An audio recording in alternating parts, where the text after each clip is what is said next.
nouvelle vidéo sur l'affectation musculaire de la région pelvienne. Donc pour ce test, il s'appelle donc le test de Trendelenburg et donc il est relativement très simple à réaliser. C'est le patient qui va travailler tout seul. Dans un premier temps, il est en appui donc bipodal, donc sur les deux jambes. On va lui demander donc de venir se mettre en appui monopodal ou unipodal, comme vous préférez. Donc voilà, à ce niveau-là. Ici, on va donc venir voir si, de manière prolongée en appui monopodal, on n'a pas une rotation du pelvis. Dans ce cas-là, c'est bien. Par contre, si on avait donc une rotation de ce sens-là, par exemple, pour maintenir l'équilibre, le test serait évidemment positif. Et ça voudrait donc dire qu'il y a une hypotonie du glutéo ou du moyen fessier. Merci Elliot. Ce test est un petit peu compliqué et il est un petit peu long, donc je vous demande de garder votre attention. Ce test s'appelle The Active Straight Leg Raise. Donc voilà, je suis encore désolé encore une fois pour mon accent anglais, il est vraiment pas terrible. On va commencer par analyser la flexion de hanche de notre patient.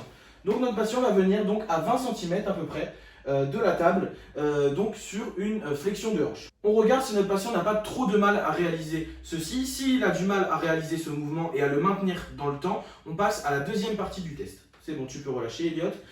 Donc il va y avoir 4 phases. Une première phase où on vient donc au niveau des épines iliaques antéro-supérieures.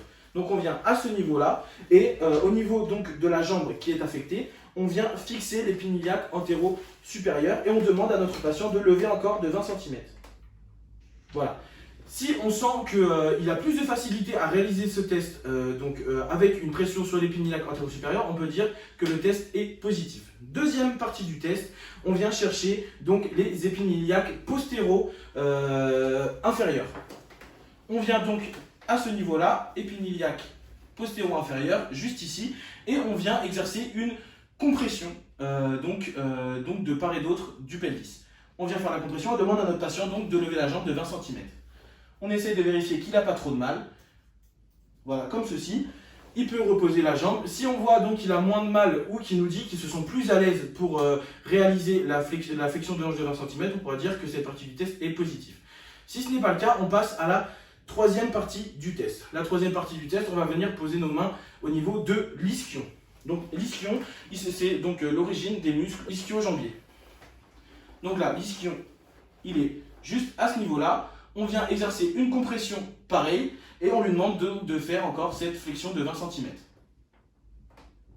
Encore une fois, s'il a plus de facilité à réaliser cette flexion de 20 cm, cette partie du test sera positive. Quatrième partie du test, donc c'est la même chose en général, sauf que cette fois-ci, on va venir exercer une pression au niveau du pubis. Donc là, on vient demander donc la main du patient pour être moins invasif au niveau de notre patient. On vient sur sa main exercer une pression et on lui demande encore de lever la jambe de 20 cm. On vérifie bien.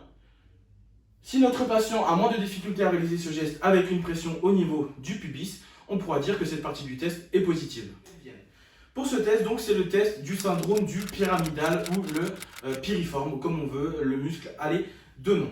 Pour ce test, on vient donc mettre la jambe donc, qui est au niveau de la table à la verticale, tout simplement en extension. On vient ici fixer au niveau du pelvis de notre patient et on vient sur le genou et on vient donc étirer les deux parties. Donc je viens exercer une force avec ma main droite vers le bas et je viens fixer avec ma main gauche. Voilà. Si on arrive au maximum de l'amplitude de mouvement de notre patient et qu'il n'y a pas de douleur reproduite, on pourra dire que le test est positif.